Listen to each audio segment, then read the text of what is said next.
La Escuela Nacional de Control presenta su nuevo programa virtual Contrataciones del Estado, que permiten a los participantes conocer y actualizarse en la normativa y procedimientos aplicados en la gestión pública y el control gubernamental para el correcto uso de los recursos y bienes del Estado. El programa se divide en 5 cursos. Tiene una duración de 120 horas académicas, bajo la modalidad MOOC, el cual te permite interactuar con herramientas pedagógicas como videos, lecturas y más. Todo en modalidad virtual. Escuela Nacional de Control. Formamos creadores de valor público.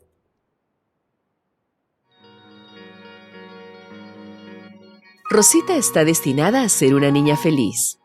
Debe nacer en un hospital público que garantice su seguridad y la de su madre. Vivir en una casita con agua, luz y rodeada de parques.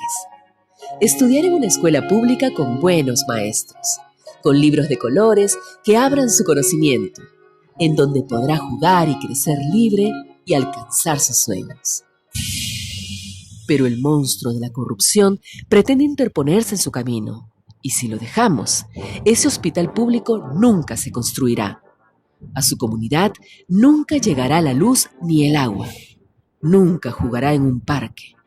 En su escuela ni siquiera habrá carpetas y el techo se caerá a pedazos. Rosita tendrá que trabajar y, como en el cuento de la Caperucita, encontrará muchos lobos en su camino. La corrupción y sus seguidores son enemigos de nuestros hijos. Si los dejamos, destruirán su futuro. Acabemos con ellos y hagamos que Rosita alcance sus sueños.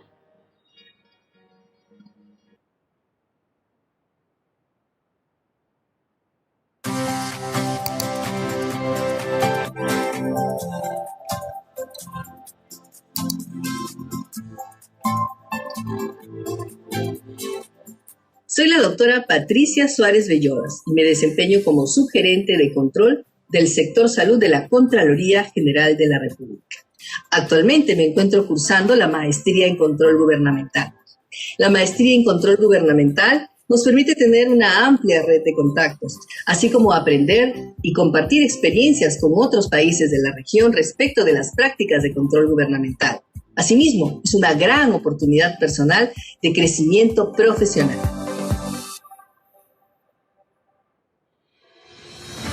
Quizás hoy nuestros pasillos estén vacíos.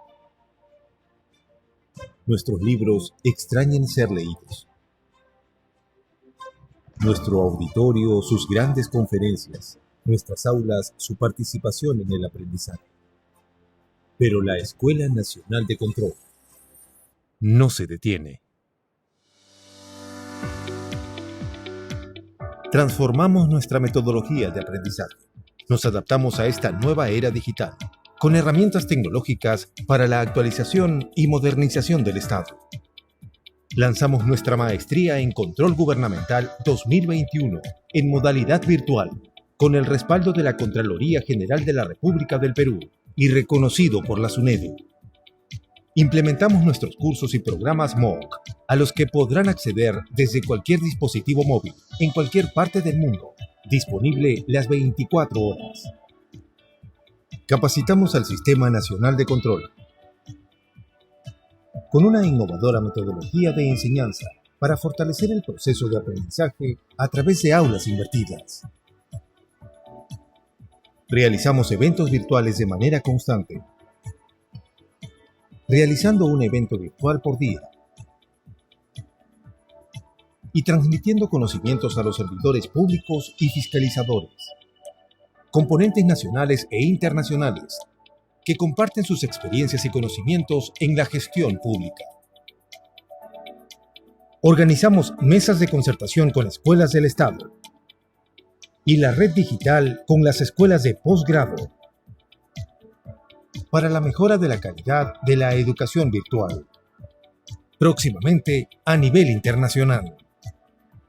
Este esfuerzo nos permite continuar con la formación de fiscalizadores, funcionarios y servidores públicos en beneficio de la ciudadanía. Seguimos adelante, renovando nuestra educación de calidad en el año del Bicentenario. Escuela Nacional de Control. Formamos creadores de valor público.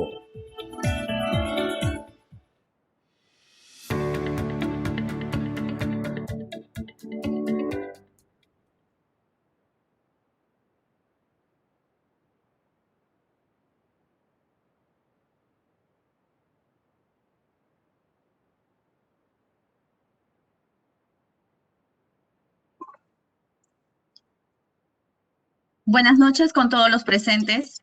Les damos la más cordial bienvenida a la conferencia magistral Ética del Auditor, una aproximación al postconvencional de Colbert.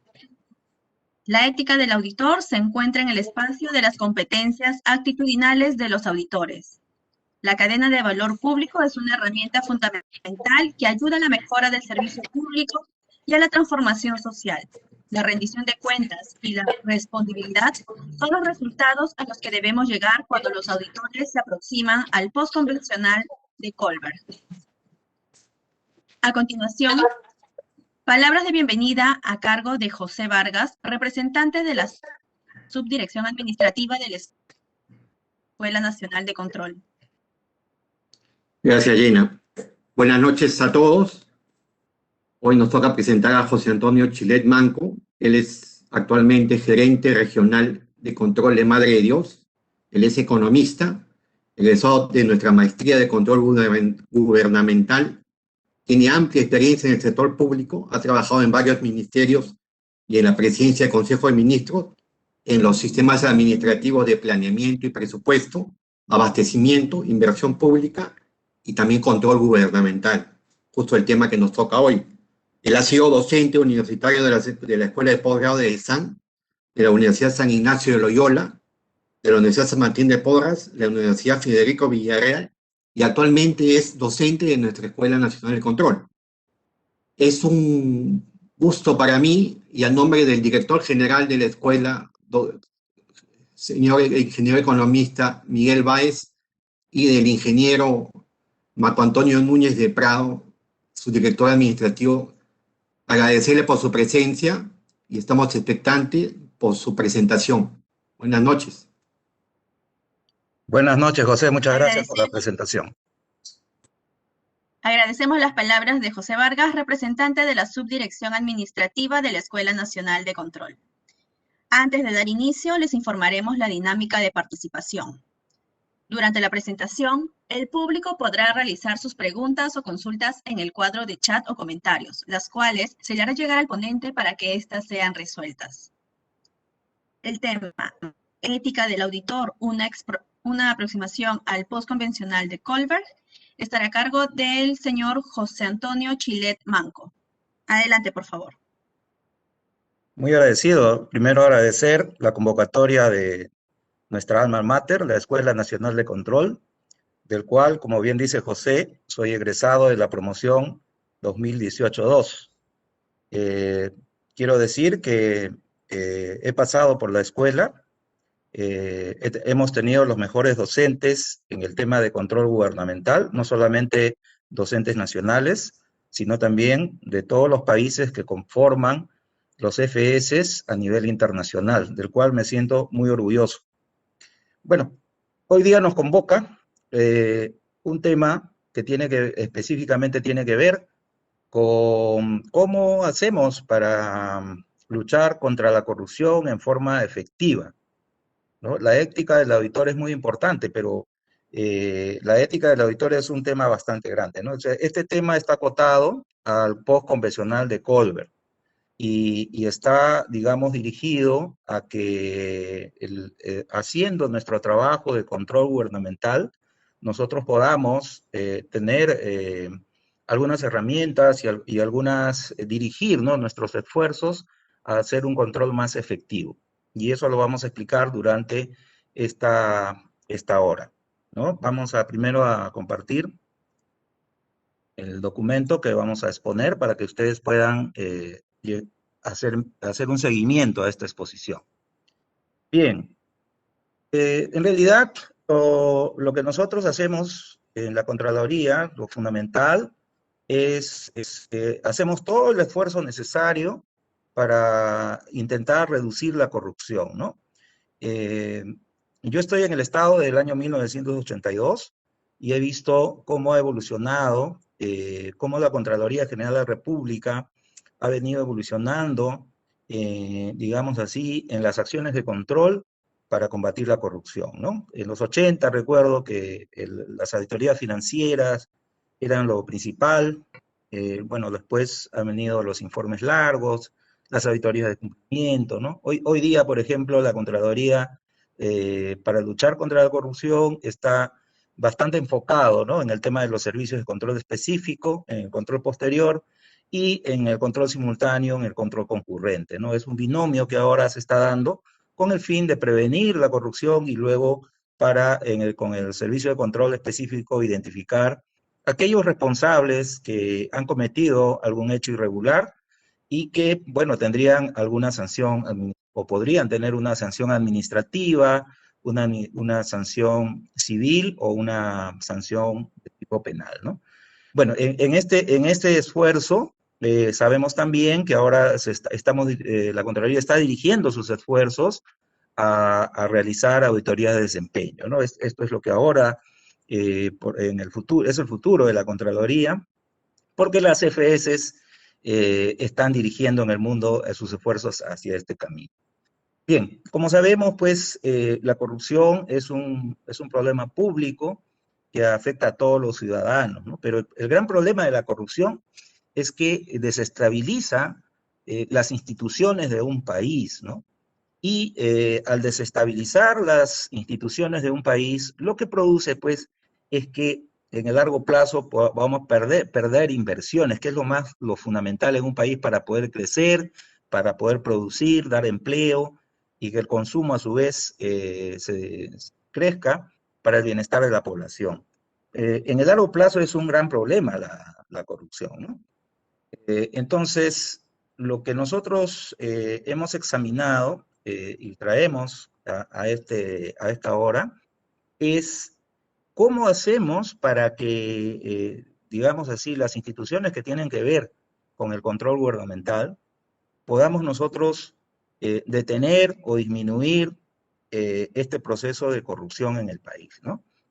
Bueno, entonces, aquí vemos que hay teorías que nos dicen cómo detener la corrupción, ¿no? Por un lado están las teorías económicas referidas a los incentivos que puedan tener los servidores públicos o los funcionarios, ¿no?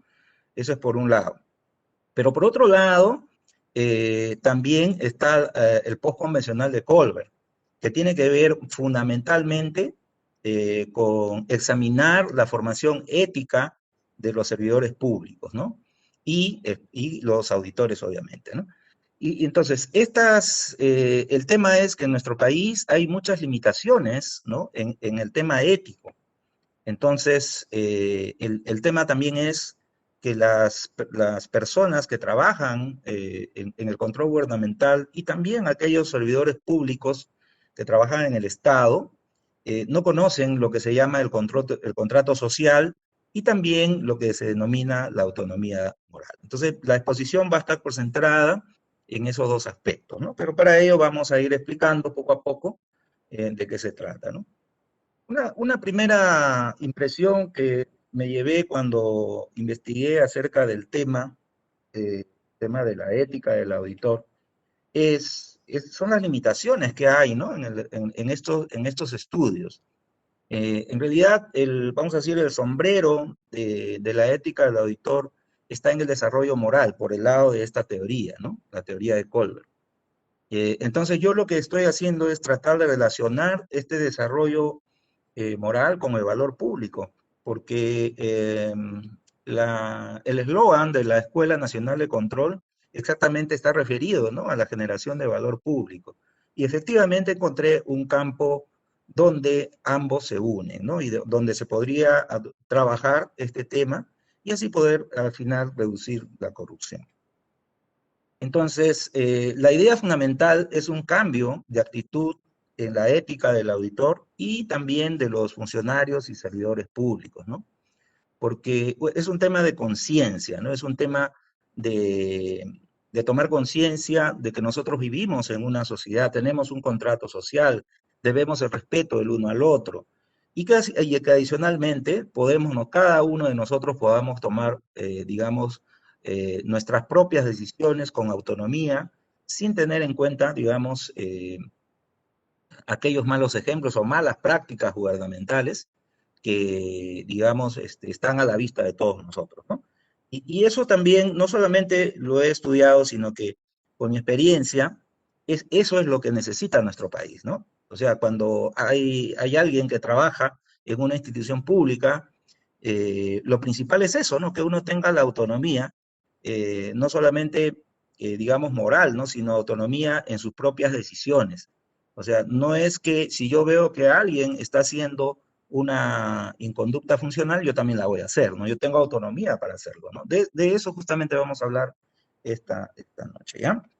Bien. Entonces, ¿qué es el convencional de Colbert? Bueno, Colbert es fue, porque ya falleció, un filósofo estadounidense que estudió el tema de la moralidad, ¿no? O sea, de cómo la moralidad enfrenta a un ciudadano en sus actividades diarias, ¿no? Entonces él hablaba que existe un principio en la sociedad en la cual cada persona, ¿no? Cada persona es libre de tomar buenas o malas decisiones, ¿no? Entonces, lo principal aquí es que Colbert expresa que estas decisiones deben ser buenas, ¿no? Para que la corrupción no nos domine, ¿no? Eso es lo que él estudió. Entonces, él determinó que existían 3 dimensiones, ¿no? En este desarrollo moral, ¿no? El nivel de la moral preconvencional, el nivel de la moral convencional y el nivel de la moral postconvencional. Los 2 primeros niveles están referidos a la formación que tenemos desde que nacemos, ¿no? En el preconvencional, cuando somos niños, cuando estamos entrando a la adolescencia.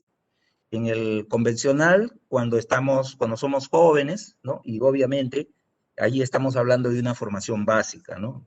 No solamente uno de parte de nuestros padres y otro de parte de nuestros profesores, ¿no? Sin embargo, en el postconvencional, allí sí hablamos de cuando vamos a trabajar, o sea, cuando una persona se enfrenta a la sociedad, ¿no? Se enfrenta, en este caso, al contrato social, se enfrenta a sus derechos, a sus obligaciones. Y también se enfrenta hacia decisiones que debe tomar frente al bien o al mal, o sea, a sus propias decisiones con autonomía. Y también, finalmente, a la ética que debe tener frente no solamente al país, sino al mundo, ¿no? Porque las relaciones que tiene un ser humano no solamente es dentro de un país, ¿no? Cuando uno viaja, también hay relaciones y a eso le llama la ética universal, ¿no? Algunos que han viajado o hemos viajado al extranjero, ¿no? Sabemos que ocurre eso, ¿no? Por ejemplo, hay ejemplos, ¿no? De peruanos que acá, por ejemplo, el clásico, esto de la combi, ¿no? Cuando están acá en el Perú, manejan como sea, ¿no? O sea, no respetan la luz, las luces del semáforo, ¿no? No respetan al policía o coimean al policía, ¿no? Sin embargo, esa misma persona se va a trabajar a Estados Unidos y anda derechito, ¿no? O sea, la ética no solamente es en un lado, claro, acá cambian en otro país porque tal vez las reglas son más estrictas, o la sociedad es diferente, el contrato social es diferente, ¿no? Tiene que ver también, obviamente, con nuestra interculturalidad, nuestra formación, ¿no? Pero Colbert examina muy bien esto, y esto es justamente lo que voy a tratar de relacionar con el valor público después.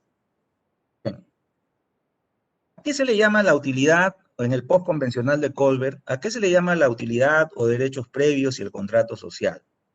Se le denomina así a este nivel cuando el ser humano se enfrenta ya a un trabajo, a una relación en la sociedad, ¿no? En la sociedad nosotros tenemos deberes y tenemos obligaciones. Entonces, para Colbert, en este nivel existe una ley natural. O sea, esta ley natural debe hacer que el ser humano comprenda que digamos, los derechos de una persona terminan, por ejemplo, cuando empiezan los derechos de otras personas. Es el respeto al otro, ¿no? Esto, por ejemplo, es algo muy importante en nuestro país, ¿no? Porque cuando ustedes observan, eh, digamos así, en estas elecciones, por ejemplo, ¿no? Yo estoy observando que no hay respeto hacia el otro, ¿no? Se exacerba, digamos así, las posiciones ideológicas y no hay ese respeto, ¿no? Entonces, Colbert habla de eso, de que una sociedad en el contrato social de cualquier país, eso debe primar, o sea, el respeto al otro debe ser algo fundamental, ¿no? Si se pierde ese respeto, entonces, pues, el ciudadano, el servidor público, el auditor, a quien que trabaja en el Estado, va a sobrepasar las reglas que tiene esta sociedad, y una de las cosas que hace es justamente ser corrupto, o corromper o ser corrompido, ¿no?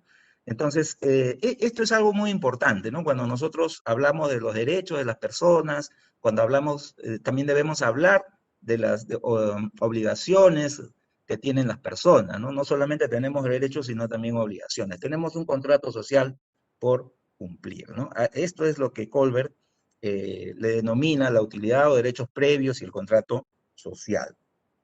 Pero también Colbert hablaba sobre la autonomía o principios éticos universales, ¿no? En este campo es muy interesante porque cada uno de nosotros es libre, ¿no?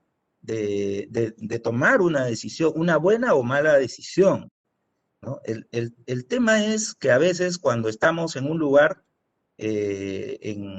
por ejemplo, nos enfrentamos, ¿no? Frente a hechos corruptos o a hechos irregulares, nosotros a veces vemos que todos lo hacen y dicen por efecto contagio otros lo hacen. No, Colbert dice, ¿por qué yo voy a tener que seguir esos hechos irregulares? No, yo también, yo soy un ser humano que libremente yo puedo pensar y tener mi propia autonomía y decir, bueno, yo no lo hago. Entonces, eso es algo también muy importante porque si eso lo relacionamos con la manera de que, digamos, vamos a ir a generar valor público, esta sería la manera de empezar a la generación de valor público, con la autonomía y con la ética, ¿no? O sea, con la libre decisión mía, de cada persona, de ser autónoma en sus decisiones, y obviamente de aplicar la ética. Muy bien, eso es con respecto a Colbert, ¿no? Colbert hablaba de esto, y tiene una utilidad, ¿no? Que en el desarrollo moral, pues se fija la utilidad que tiene el derecho fundamental, tiene esta connotación del respeto hacia el otro, pero también tiene digamos así, el tema de que nosotros podemos tener una autonomía propia para tomar nuestras propias decisiones y hacer el bien, ¿no? Entonces, si esto lo relacionamos con un auditor que hace su trabajo, por ejemplo, en la Contraloría o también en una entidad del Estado, o los mismos funcionarios y servidores públicos, también se aplica para ellos, ¿no? Porque digamos que estas dos dimensiones se aplican o se pueden aplicar o pueden ser vectores, ¿no? Que empujen positivamente a que los servidores públicos, los auditores, tomen conciencia y puedan aprender, primero puedan desaprender lo aprendido y aprender nuevamente para tener nuevas actitudes bajo estos conceptos y bueno, tenga la gestión pública beneficios como puede ser la eficiencia, la eficacia y resolver los problemas públicos del ciudadano, ¿no? Y esto, llevado a la rendición de cuentas, ¿no? Puede ser muy saludable para ganar la confianza de los servidores públicos. Y aquí es algo fundamental, porque en una sociedad que no hay confianza, se dan justamente los problemas, ¿no? Comienzan a generarse problemas sociales.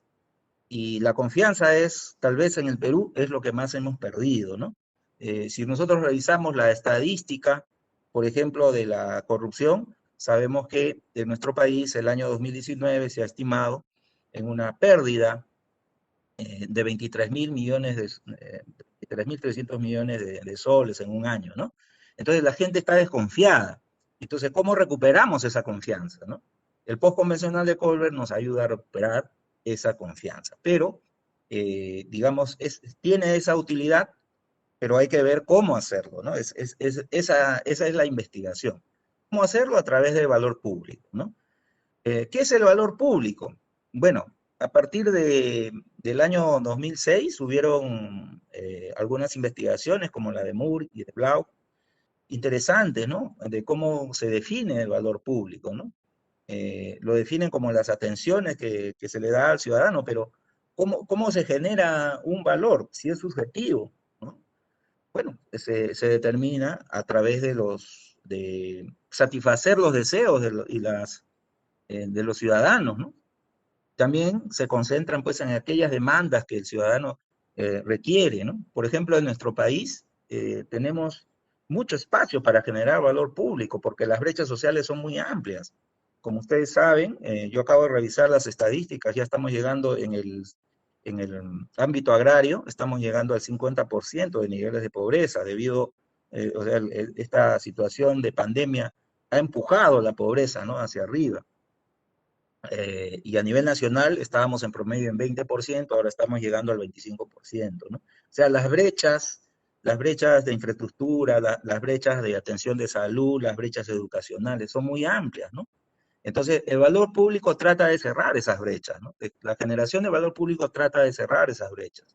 Nosotros acá en Madre de Dios acabamos de hacer en esta región, acabamos de hacer un operativo que tiene que ver con el tema de Aprendo en Casa. Acá han enviado, por ejemplo, estas laptops, ¿no?, para que los niños aprendan. Fíjense ustedes que hemos determinado que más del 80% de niños no les sirve esa laptop.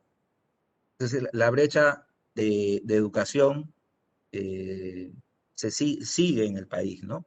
Entonces, eso es un ejemplo, ¿no? ¿Cómo generamos valor público? Por ejemplo, si reducimos esa brecha, ¿no?, de atención, de educación a los niños, en este caso, porque están haciendo Aprendo en Casa virtualmente, ¿no? Es decir, si hoy día tenemos 80% de la región, si logramos bajar, digamos, al 20%, sería maravilloso, ¿no? O sea, ganaríamos mucho. Y ese ganar es el valor público, ¿no? Y así podemos hablar de todos los sectores, ¿no? La salud, transporte, conectividad, etcétera, ¿no? Entonces, pero el valor público tiene que ser apreciado por el ciudadano. Si no es apreciado, si el ciudadano no lo siente, por eso es un tema de percepción, ¿no? Tiene que ser apreciado por el ciudadano. Tiene que valorarlo el ciudadano para que sea efectivamente valor público. Y una cosa muy importante en la investigación que he hecho, lo dice el BID, ¿no? El BID menciona que el valor público se debe concentrar en las demandas ciudadanas, o sea, en la demanda que los ciudadanos valoran y perciben como valiosas, ¿no? Y para ello, ¿no?, se deben incluir en los mandatos de las instituciones, ¿no? Eso es muy importante. Eso yo diría fundamental, porque no solamente es que hay que identificarlas, ¿no? O sea, las brechas no solamente hay que identificarlas, sino también hay que escribirlas, hay que plantearlas, por ejemplo, cambiar la misión de las instituciones, ¿no? Y en eso hay mucho trabajo por hacer, ¿no? Bien, eso es en cuanto al valor público. Y el valor público también tiene sus dimensiones, ¿no? Está el valor expresado en los servicios, el valor expresado en los resultados y el valor expresado en la confianza. Bien, los dos primeros tienen que ver, o el tema del valor expresado en los servicios, del valor público, tiene que ver con la satisfacción que tiene el usuario, el ciudadano, ¿no? Por ejemplo, yo creo que hoy día cualquier ciudadano no va a ver que hay generación de valor público en el servicio de salud, ¿no? Eso está claro, ¿no? Porque, digamos, esta pandemia ha desnudado, ¿no?, todas las debilidades que tiene el sector salud, ¿no? Tanto en cualquier lugar del país, ¿no? No hay camas UCI, o sea, bueno, no hay servicio. Entonces, la satisfacción del usuario no se va a dar, ¿no? Igual es en el valor expresado en los resultados, ¿no? O sea, es decir, por ejemplo, puede ser que una región haga un proyecto de agua potable, pero de repente se termina el proyecto y el ciudadano solamente tiene agua 1 hora, o como en algunos lugares 1 vez por semana. Entonces no hay resultado, ¿no es cierto? O sea, si tú haces un proyecto de agua potable, pues tenemos que medir con resultados las 24 horas del día, todos los días, todas las semanas, todo el año, ¿no? A eso se llama un resultado, ¿no? Y no solamente tener el agua potable, sino también, digamos, que esa agua potable efectivamente sea potable. En algunos lugares hay agua, pero no es potable, ¿no? Bueno, esos son los resultados, ¿no? Y para los resultados hay una medición, ¿no? Que todos los actores, especialmente las familias, deben hacerlo. Pero nosotros nos vamos a concentrar en el valor expresado en la confianza.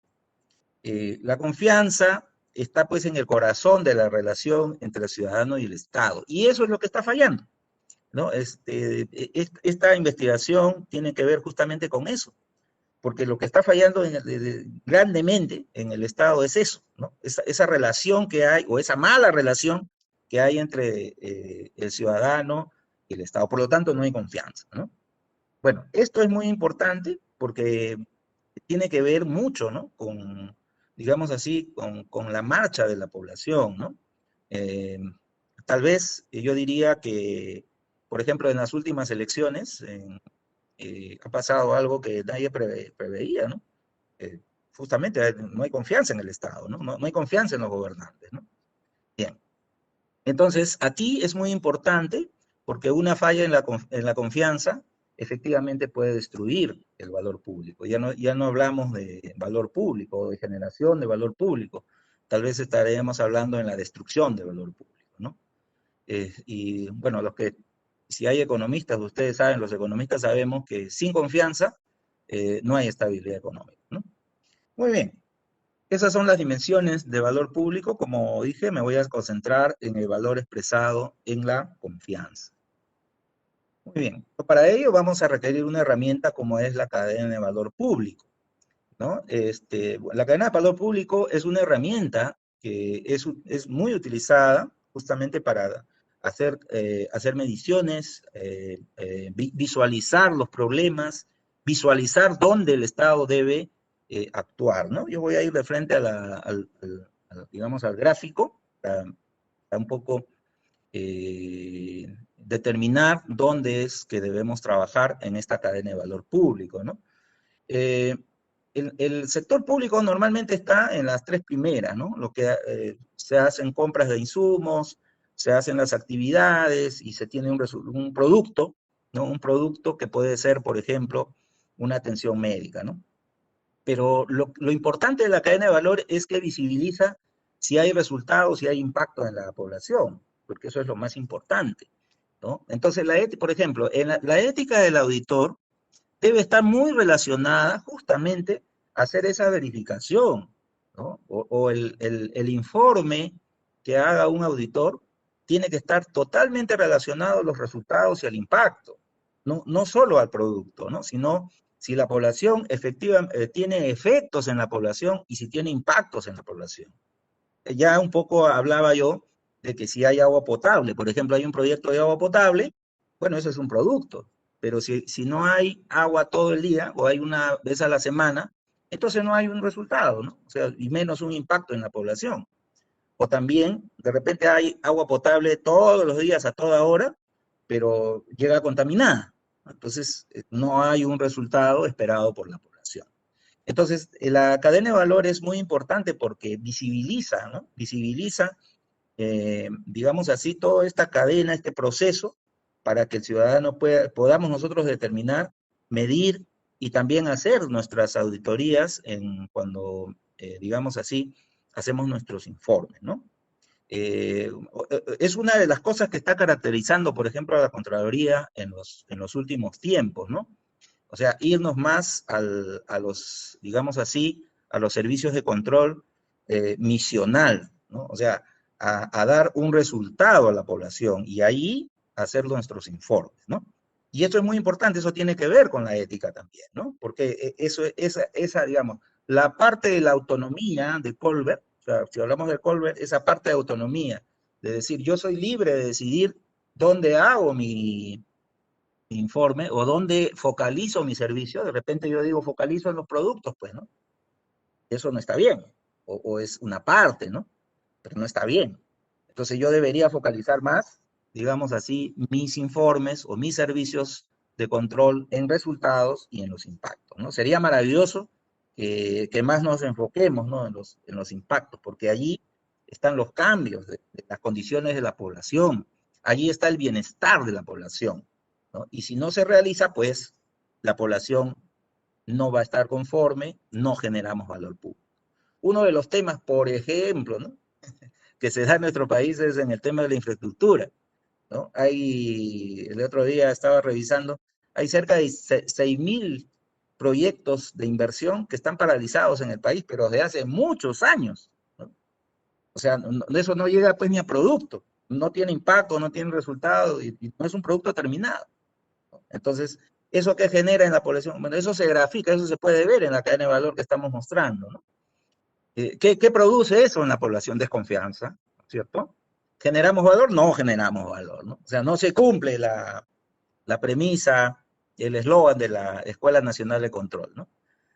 No hay confianza, no hay generación de valor, ¿no?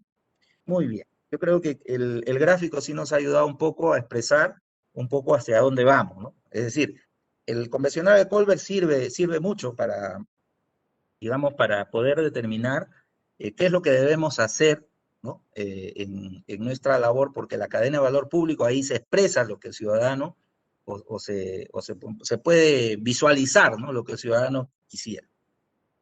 Muy bien. Yo le he agregado a esta investigación el tema de la rendición de cuentas y la respondibilidad. Hay un tema que es nuevo, vamos a decir, seguramente muy pocos habrán escuchado el término de respondibilidad, ¿no? Vamos a ver primero la parte, digamos, de la definición. Primero, rendición de cuentas, ¿no? Que es una obligación, ¿no? O sea, rendir cuentas es una obligación de cualquier persona que recibe un encargo, ¿cierto? Yo recibo un encargo de cuidar niños, yo los cuido y rindo cuentas, ¿no? Yo recibo en el Estado, ¿no? Yo recibo dinero por encargo, 5.000 soles para hacer una actividad y doy cuenta, ¿no? Y doy cuenta obviamente con una buena práctica, es decir, con documentos que estén registrados en SUNAT, por ejemplo, ¿no? Prácticas. Es una rendición de cuentas, ¿no? Yo soy auditor y tengo también la obligación de, si estoy en comisión, también rendir cuentas. Todos debemos rendir cuentas, ¿no? Y ese descargo que hacemos debe ser totalmente satisfactorio, no debería haber ahí faltantes, por ejemplo, ¿no? Sino más bien es una forma de ejercer la ética, ¿no? De hacerlo con responsabilidad, ¿no? Y debería ser también en forma, digamos, abierta la rendición de cuentas, ¿no? Muy bien. Normalmente nosotros en la Contraloría ahora hacemos, cada vez que finaliza una gestión, ¿no?, por ejemplo, los alcaldes, nosotros vamos a verificar si efectivamente se ha hecho una rendición de cuentas, ¿no?, al final de su periodo. En nuestro caso hemos encontrado algunas deficiencias, ¿no? Y hemos hecho algunos informes. Bueno, eso es muy importante, que los funcionarios, todos, el auditor, cuando está de comisión, haga su rendición de cuentas, pero también los funcionarios, ¿no? Muy bien. ¿Y qué es la respondibilidad, ¿no? Que es un término nuevo, que tal vez acá hay que detenernos un poquito a explicar, ¿no? Bueno, este término lo ha estudiado Oxlack el año 2003 y se define como la obligación misma de rendir cuentas. Pero aquí estamos hablando de una rendición voluntaria, ¿no? O sea, es algo que nace de ti. ¿Tiene que ver con la autonomía? Sí, pues, porque yo voluntariamente soy autónomo, ¿no? El otro no rinde cuentas, yo sí rindo. Yo soy autónomo y estamos hablando de Colbert, ¿no? Entonces, yo voluntariamente, ¿no?, asumo esta responsabilidad. Cuando es voluntario ya es respondibilidad, ¿no? Sin necesidad de que medie la intervención de un tercero para que me exija. A mí nadie me exige, yo voy y rindo, yo voy y hago, ¿no?, voluntariamente, ¿no? Bien, Entonces, esto obviamente es algo muy importante porque en nuestro país, por ejemplo, pocos rinden cuenta, pocos se sienten obligados y pocos, ¿no? Lo hacen sin una exigencia, sea un mandato o sea una exigencia de la población, ¿no? Pocos lo hacen, ¿no? Y eso justamente es muy importante, porque, o sea, si todos en la sociedad lo hiciéramos sin necesidad que alguien nos obligue, o sin necesidad que esté en un mandato, sino nosotros por propia voluntad lo hiciéramos, bueno, pues nuestro país empezaría a cambiar, ¿no? Yo creo que eso sería muy importante, ¿no? Entonces, aquí vemos que hay un compromiso moral de responder por los alcances que tiene, por ejemplo, una autoridad, ¿no? En cuanto a su gestión, ¿no? Y tiene un producto o un resultado, ¿no? Y si tiene a cargo, ¿no es cierto?, hacer un proyecto, pues debería hacerlo de propia voluntad, ¿no? O sea, autónomamente, pero voluntariamente también a la vez, ¿no? Y sin que haya una exigencia alguna. Cuando esto se hace, los ciudadanos, por ejemplo, que aportamos, que pagamos nuestros impuestos, si nosotros vemos esas actitudes, nuestra confianza comienza a mejorar, ¿no? Entonces, esto también está relacionado con la confianza. Muy bien, yo he dado acá en esta primera parte, o ya, primera parte ya como para cerrar el tema y luego comentar, eh, como una pequeña conclusión de los temas que hemos visto, ¿no? Pero después vamos a ver las conclusiones finales. Los niveles de corrupción podrían reducirse si existiera el liderazgo de autoridades y la voluntad de los funcionarios y servidores públicos de aprender a desaprender. ¿Cómo es esto, no? Aprendo a desaprender. Lo que pasa, pues, es que a veces, como vimos en los niveles de Colbert, antes de llegar al postconvencional, de repente tenemos todavía algunos problemas, ¿no? Entonces, si nosotros desaprendemos y luego aprendemos lo bueno, ¿no? Entonces podríamos aprender del postconvencional de Colbert para estar comprometidos con el contrato social y estar comprometidos con la autonomía que debemos tener para hacer las cosas bien, ¿no? Entonces, eso sería un cambio de actitud que fortalece y aplica valores en los derechos fundamentales de las personas y también en la ética, no solamente de una persona, sino con la sociedad en general, ¿no? Entonces, así podríamos actuar con responsibilidad, ¿no? En la rendición de cuentas, es decir, todo lo que nosotros tengamos, ¿no? Como cargo, podríamos hacer la rendición de cuentas voluntariamente. O sea, eso se le llama hacerlo con responsabilidad, ¿no? Así podríamos recuperar, pues, la confianza ciudadana, ¿no? Y lo cual también se podría aplicar en algunas dimensiones de los liderazgos de las autoridades. O sea, esto que se puede aplicar, de hecho, se aplica, ¿no? En la ética del auditor, también se puede aplicar a los funcionarios públicos, se puede aplicar a un alcalde, a un gobernador regional, o también se puede aplicar a las autoridades nacionales, ¿no? Esto es, en resumen, ¿no? Esto resume esta investigación. O sea, tenemos que hacer un cambio actitudinal. Como ustedes saben, en cualquier enseñanza-aprendizaje hay tres cosas que se aprenden. O sea, un poco esta investigación es un llamado de atención, ¿no? En general, no solamente es un llamado de atención a la sociedad así en forma general, sino también a las familias. También es un llamado de atención a, digamos, a la parte formativa. Y también es un llamado de atención a las autoridades que tienen que ver con el control gubernamental. ¿Por qué? Porque, como ustedes saben, el desarrollo del aprendizaje se da en tres niveles, ¿no? O sea, se da en el conocimiento, se da en las habilidades y destrezas, las actitudes. Pero si ustedes ven, los problemas del país están justamente relacionados a las malas actitudes que tiene el ser humano. Por ahí va, o sea, por el tema actitudinal. Entonces, esta parte de la ética del auditor que tiene que ver con el post-convencional de Colbert, exactamente trata de privilegiar, ¿no?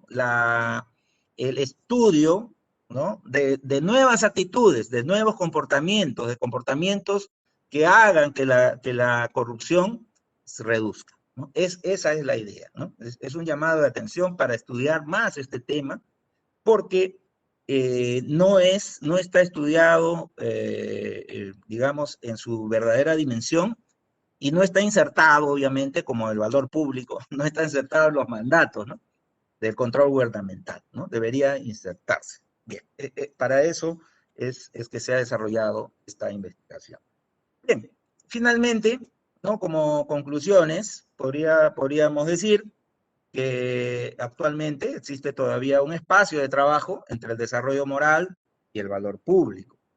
¿Para qué? Para mejorar los comportamientos, las actitudes de los auditores. Por ejemplo, ya mencionamos, ¿no?, en la cadena de valor, no solamente ir a los productos, sino también ir a los efectos, a los impactos, porque allí está la generación del valor, y el ciudadano va a percibir mejor los trabajos de control gubernamental si lo hacemos en efectos y impactos de la sociedad. Pero también esto sirve para las autoridades, para los funcionarios públicos, que tienen, digamos así, la responsabilidad de dar este servicio público, ¿no? Y con la cadena de valor, pues nosotros observamos que no se está haciendo, ¿no? Ya mencioné el ejemplo de casi 6.000 obras que están paralizadas en todo el país, ¿no? Muy bien. Otra conclusión podría ser que las dimensiones del postconvencional de Colbert tienen que ver con la utilidad de los derechos fundamentales y la autonomía y ética universal, que es lo que hemos venido conversando, que sirve como herramienta para mejorar el comportamiento de los auditores, de los funcionarios públicos, de las autoridades, ¿no? Su aplicación en general en los funcionarios, servidores públicos, podría devolver la confianza a los agentes económicos si se reducen los niveles de corrupción. Una tercera conclusión podría ser que el valor público está presente en la transformación social, está presente también en las variables estratégicas, está presente en los resultados, está presente en las acciones estratégicas. Yo subrayaría ahí las acciones estratégicas, ¿no?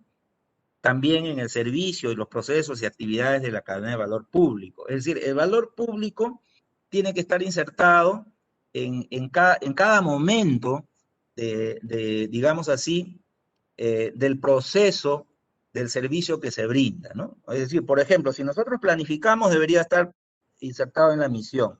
Si nosotros planificamos, debería estar en las acciones estratégicas. Si nosotros ejecutamos, debería estar en la ejecución. El valor público es algo que debe estar siempre presente en nuestro pensamiento, en nuestras ideas. Si nosotros vamos a realizar un servicio de control, deberíamos de pensar dónde está el valor público en el informe que vamos a hacer. Debería estar inmerso. Una cuarta conclusión es los funcionarios y servidores públicos que fortalecen sus valores éticos y determinan la utilidad de los derechos fundamentales y el contrato social y su autonomía de su ética universal, deberían, obviamente, si esto es así, o sea, si están en el postconvencional de Colbert, entonces deberían tener una actitud positiva en la rendición de cuentas y en la respondibilidad. Hay que hacerlo para que pueda, digamos, reducirse la corrupción. Y la última tiene que ver con si los funcionarios públicos rinden cuentas con respondibilidad, basado en los derechos fundamentales de las personas y en la ética universal, entonces, o sea, en el postconvencional de Colbert, entonces existiría bajos niveles de corrupción, logrando un compromiso moral de responder por el alcance de los productos o resultados en la cadena de valor que un funcionario público, una autoridad o un auditor, ¿no?, puede hacer, sin que medie exigencia externa alguna. Ahora, tal vez en este tema algunos dirán, pero eso ¿cómo se hace, no? Bueno, ya se ha hecho. Yo diría la respuesta ya se ha hecho, ¿no? Lo que ocurre es que en nuestro país es un tema nuevo, vamos a decir relativamente nuevo. Pero algunos seguramente que me escuchan y han llevado la maestría de control gubernamental han escuchado digamos, a profesores que vienen de Europa y esto lo tratan como algo normal, ¿no? Lo que pasa es que acá en el Perú es lo que hay que aplicar y no se aplica. ¿no? Ese es el problema, ¿no? Entonces, sí hay resultados del post-convencional de Colbert en, por ejemplo, los países de Europa, especialmente en los países escandinavos, donde uno puede ver que la corrupción en esos países solamente llega al 15%, y como ustedes saben, en nuestro país las mediciones de corrupción están llegando al 85%, ¿no? Entonces, la idea es esa al final, tener, digamos, mecanismos de cómo reducir la corrupción, de poner en la mesa nuevos elementos como la rendición de cuentas, la responsabilidad, también el postconvencional de Colbert, ¿no? Con el contrato social, con los derechos fundamentales y con la autonomía de decidir lo que uno debe hacer por el bien, ¿no? De los servicios que brinda, digamos, una entidad, o también por las decisiones que toma en la ética del auditor para hacer sus informes de control gubernamental. Bueno, hasta aquí es mi exposición. Estoy atento a sus preguntas para responderles gustosamente. Gracias.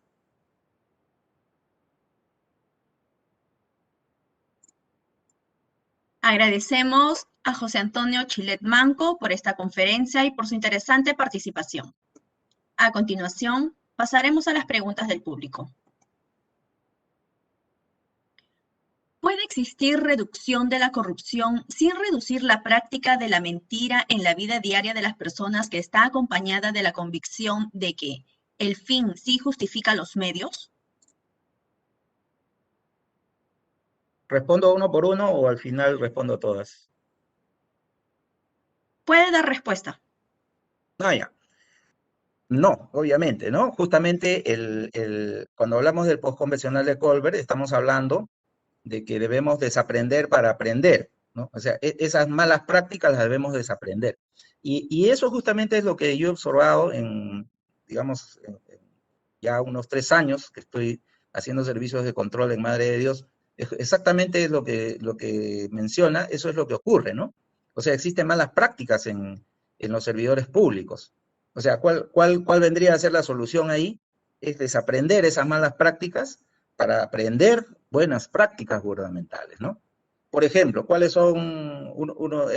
Muy bien, tal vez yo diría que el término más concreto no es la mentira, sino es el robo. Yo creo que hay mucha filosofía en esto. O sea, hay filósofos que hablan y van directamente, en realidad, lo que hacen es robar, ¿no? No es mentir, o sea, mienten, pero al final están robando, ¿no? O sea, por ejemplo, yo miento o alguien miente en una declaración jurada. No es que están mintiendo, están robando, ¿no? Finalmente, ¿no? Entonces, y eso es una mala práctica. Entonces, lo que dice Colbert es que hay que terminar con esa mala práctica, desaprender esa mala práctica para aprender una buena, ¿no? Y ahí hay que trabajar, ¿no? Y ahí hay mucho por hablar, porque no es tan sencillo, solamente eso es lo que hay que hacer, pero cómo hacerlo es más complicado. Por ejemplo, en nuestro país, ya es bastante largo lo que podría hablar, pero solamente como título lo dejo. Por ejemplo, no tenemos implementados los oficinas de control interno que son responsabilidad de las entidades públicas en todo el país, ¿no? Bueno, los que trabajan en la Contraloría saben que estamos haciendo un esfuerzo en mejorar eso, pero los responsables son las entidades, ¿no? Los responsables son los alcaldes, los gobernadores, etcétera, ¿no? Y es un gran problema que tenemos, ¿no? O sea, es difícil desaprender esas malas prácticas para aprender buenas prácticas. Gracias. ¿Qué opinión tiene sobre el principio de responsabilidad de los funcionarios y servidores públicos? Bueno, en mi experiencia, son pocos los funcionarios públicos, inclusive los auditores, ¿no?, que tienen responsabilidad, ¿no? Normalmente en nuestro país lo que actuamos es con responsabilidad, vamos a decir en el lado de buenas prácticas, ¿no? Si somos responsables, pero no somos respondibles, ¿no?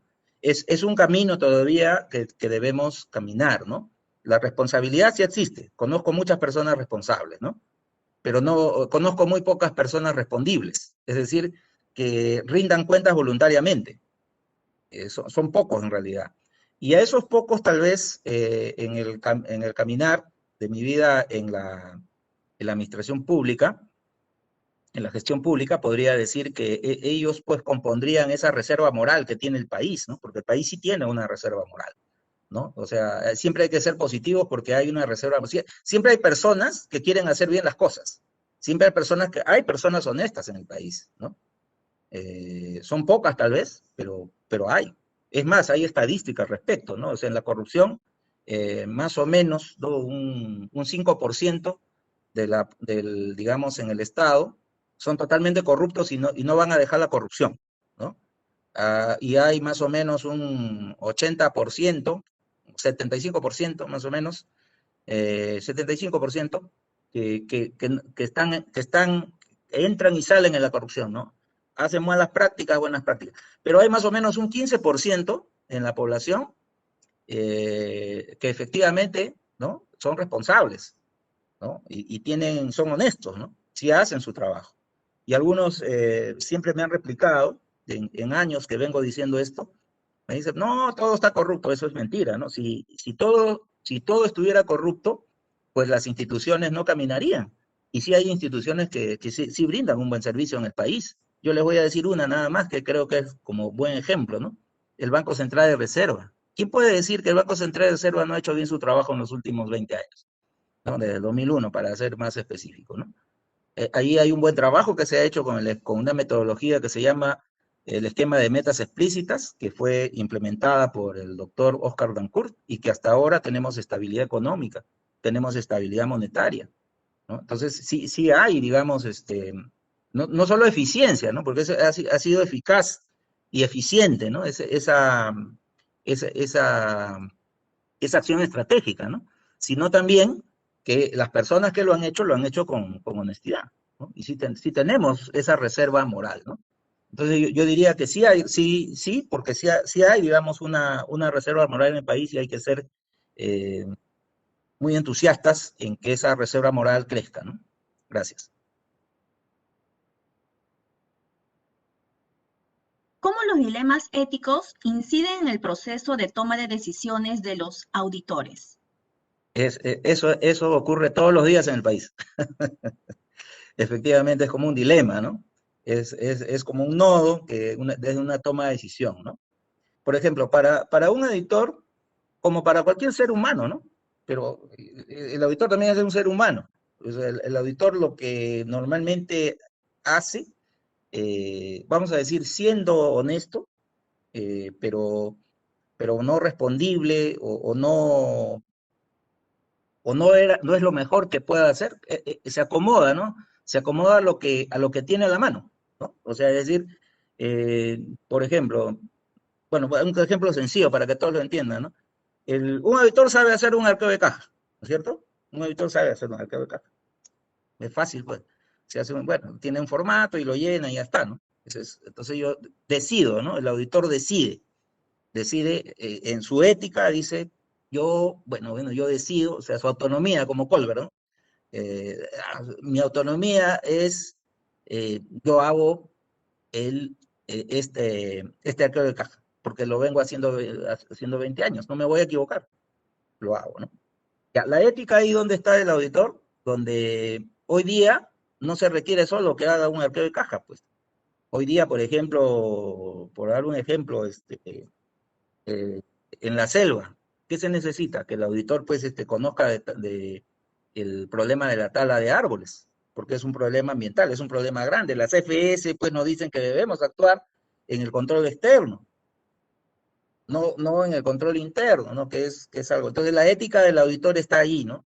Digamos que sí, efectivamente, tenemos que trabajar eso, ¿no? Y en eso estamos trabajando, ¿no?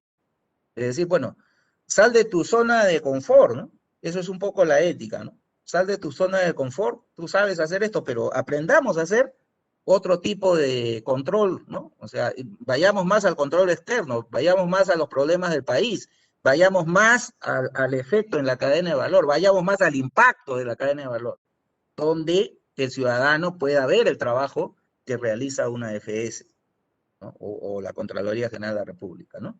Entonces, ahí está la ética del auditor, ¿no? Yo pienso que este dilema poco a poco se va entendiendo, ¿no? Y yo veo que sí hemos avanzado.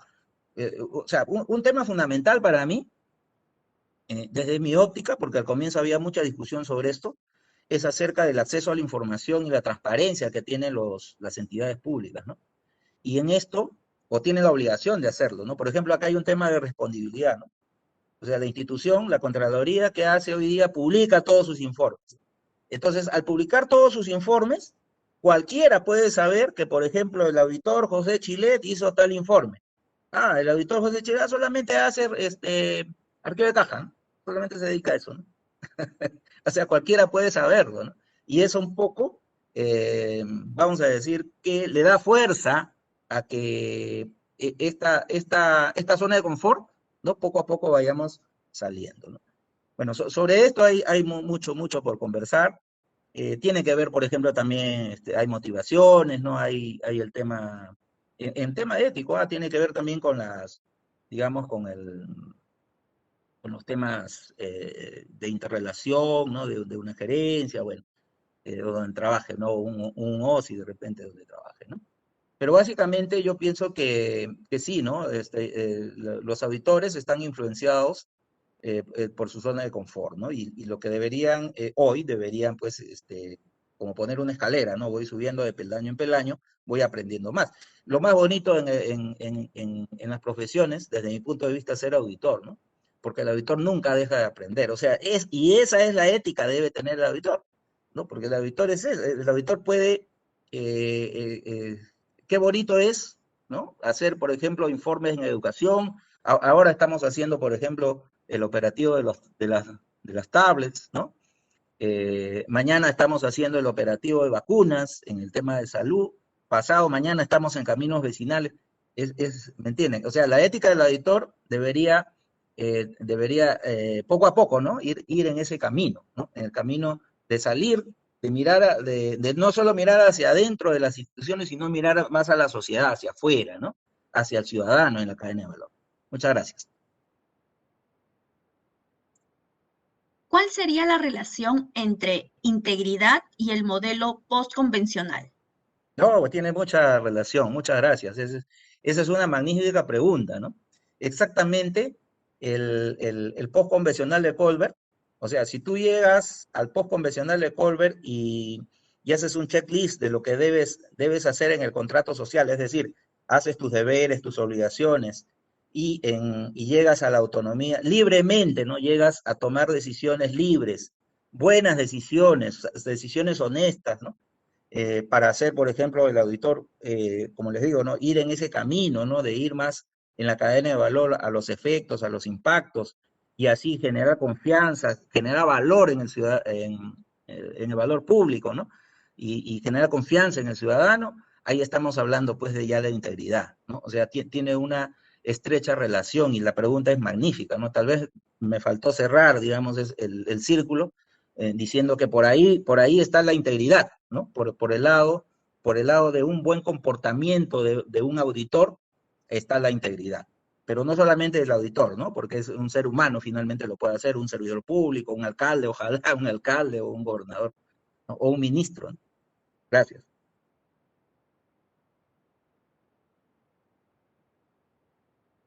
¿Qué marco de referencia utilizar para solucionar los dilemas éticos que se presentan con mayor frecuencia? Bueno, en realidad hay muchas formas, ¿no? O sea, yo tendría que ver, hay diferentes dimensiones. Pero yo creo que como está organizado, por ejemplo, la Contraloría, es interesante porque la Contraloría tiene, en cada región tiene, vamos, un liderazgo, ¿no? Entonces, muy importante que haya efectivamente, que ese liderazgo sea motivacional, que motive, ¿no? Que sea dinámico, ¿no? Que no sea estático. Y que ponga, pues, el líder va poniendo, ¿no? Va motivando a sus auditores para que efectivamente su ética vaya también a la par, ¿no? Con la modernización o con la que la institución está buscando, ¿no? Por ejemplo, actualmente sabemos que en la Contraloría tenemos una meta, por ejemplo, de realizar auditoría de desempeño, ¿no? Por ejemplo, la ética de un auditor dice, no, yo estoy en mi zona de confort, yo desde hace 2 años hago auditorías de cumplimiento y ahora hago, digamos, servicio de control específico. Y ya aprendí a hacer control concurrente, porque ya tengo ya todo ese know-how, ¿no? Entonces, pero hacia dónde va, digamos, el efecto y el impacto de nuestra FS es pues hacer auditoría de desempeño, porque con ellas vamos a tratar de mejorar este tema, ¿no? O sea, vamos a ir a una mejora digamos, de un servicio o de un problema público que existe, ¿no? Entonces, ahí es muy importante el liderazgo, la motivación, ¿no? Porque va a haber, necesitamos, ¿no? Auditores que también vayan hacia la auditoría de desempeño. Entonces, un factor importante podría ser lo que estoy mencionando, ¿no? El liderazgo gerencial en cada una de las regiones, ¿no? Porque esto va a llevar a que nuestra FS pueda, digamos, contribuir, ¿no? Mejor a la generación de valor público. Gracias. ¿Qué exigencias deben implementarse en la administración pública para promover eficientemente la actitud ética? Disculpa, no te capté la primera parte. ¿Me puedes repetir? Claro. ¿Qué exigencias deben implementarse en la administración pública para promover eficientemente la actitud Muy bien, ética? ahí estamos en el cómo, ¿no? Hay varias cosas por hablar ahí, ¿no? Tenemos muchas deficiencias, ¿no? Muchas deficiencias justamente para hacer el cómo. Pero sí, podemos empezar. Una de ellas, lo dije en la exposición, ¿no? Una gran deficiencia que tenemos es que no las autoridades, ¿no? Sobre todo las autoridades locales, no implementan su sistema, no hay implementación del sistema de control interno, ¿no? Y en eso estamos justamente trabajando, especialmente en las gerencias regionales, ¿no? Eso es fundamental, ¿no?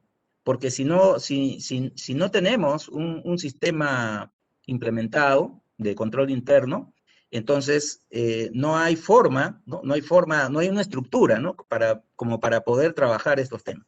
Ya, eso es por un lado, porque eso es bastante significativo, ¿no? Y les digo que es un tema crucial justamente en la corrupción de nuestro país, ¿no? Pero, adicionalmente a eso, digamos, el Estado debería hacer es trabajar justamente con este tema de servir, ¿no? De implementar, ¿no? O sea, acá hay un tema de implementación. ¿Por qué? Porque Servir tiene una escuela, ¿no?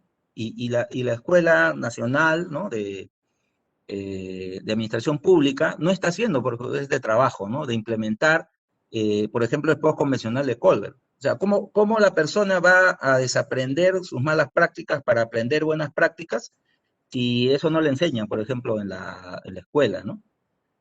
Peor si no hay liderazgo en cada entidad, ¿no? O sea, por algún lado tenemos que empezar. Eso justamente es mi llamada de atención, ¿no? De que hay cosas en el post convencional de Colbert que debemos hacer y no se están haciendo, y no hay, digamos, visos de que suceda, ¿no? O siquiera hay un proyecto, ¿no? Para hacerlo. Pero eso es lo principal, ¿no? O sea, lo principal es que se reduzca la corrupción, pero no se toman esas medidas, ¿no? Y así podríamos hablar de otras medidas, tal vez también en la Escuela Nacional de Control, ¿no? Hacer más debates acerca de este tema, ¿no? Como, bueno, se están haciendo a nivel internacional, pero también el debate, digamos, en la misma escuela es una propuesta también, ¿no? Gracias. En un contexto positivo, ¿cómo las etapas de Colbert pueden contribuir a elevar el nivel ético del auditor? Muchísimo, ¿no? Porque el auditor, si está, por ejemplo, en el 5.º nivel que tiene que ver con el contrato social, si llega a ese nivel, ¿no? De tomar conciencia de sus derechos, de los derechos que tiene, pero también de las obligaciones que tiene con la sociedad, entonces ahí, por eso les puse el gráfico de la cadena de valor, ¿no? O sea, si logra eso, entonces se va a dedicar digamos, a hacer sus servicios de control no solamente en los productos de la cadena de valor, sino también en los efectos y los impactos. Y ahí está la generación de valor, ¿no? Eso es lo importante, o sea, esa es la relación que existe, ¿no? Entonces, y no dejar que pase, ¿no? Y no dejar que pase. Yo les mencioné el ejemplo de las 6.000, estos 6.000 proyectos que están truncos, ¿no? La Contraloría ha hecho un esfuerzo, ¿no? De identificarlos y de digamos, de tratar de, digamos, como auditores, ¿no? De decir, bueno, aquí el Estado ha invertido y acá hay un perjuicio, pues, ¿no? Porque no se han realizado las obras, ¿no? Bueno, sin embargo, no solamente tiene que ver, pues, con la ética del auditor, ¿no? Sino también tiene que ver con, digamos así, con las normas, con los mandatos, ¿no? Gracias. Finalmente, ¿cómo promover que los funcionarios refuercen esos valores éticos? Sí, eso le corresponde, como les dije, a Servir, ¿no? Servir tiene una escuela y allí, pues, debería haber, a propósito de esta investigación que he hecho, está publicada justamente en la revista Saber Servir. Y justamente lo hice porque es una debilidad que tiene, pues, el Servir, ¿no? Digamos así, que los funcionarios y servidores públicos en todo el país, o sea, hay que tener claro una cosa, miren, ¿ah? Yo diría así, ¿no? Que en nuestro país, como ustedes saben, tiene tres niveles, ¿no? De gobierno, ¿no? Tiene el gobierno nacional, el gobierno regional y los gobiernos locales, ¿no?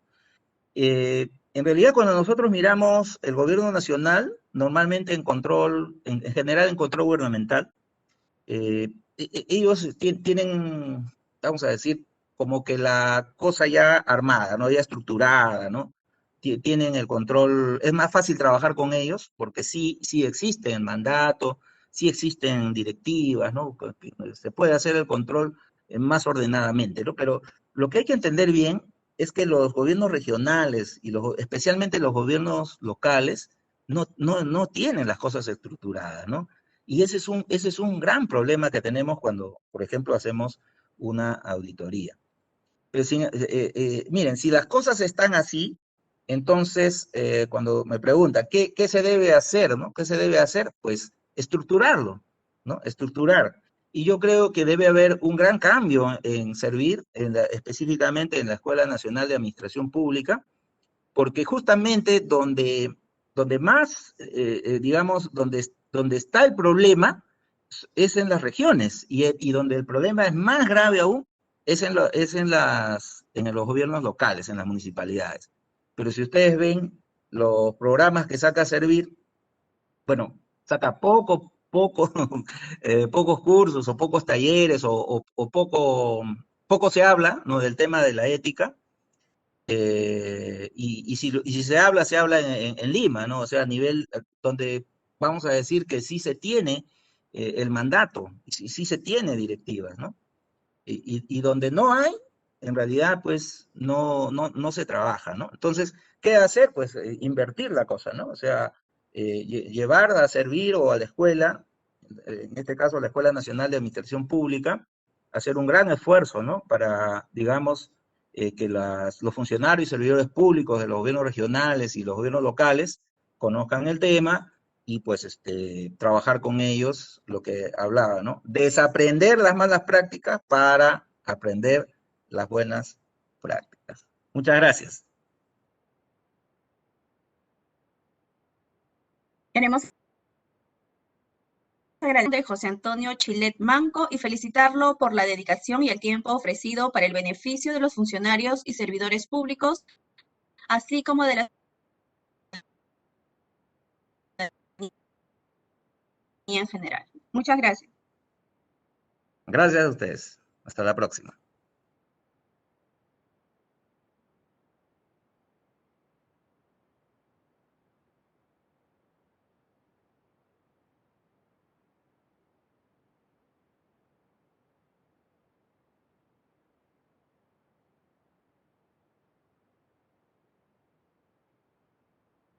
Los invitamos el día de mañana, jueves 22, a las 7 de la noche, a participar de la conferencia magistral Interpretando la larga historia de la corrupción en el Perú, siglos XVI al XXI.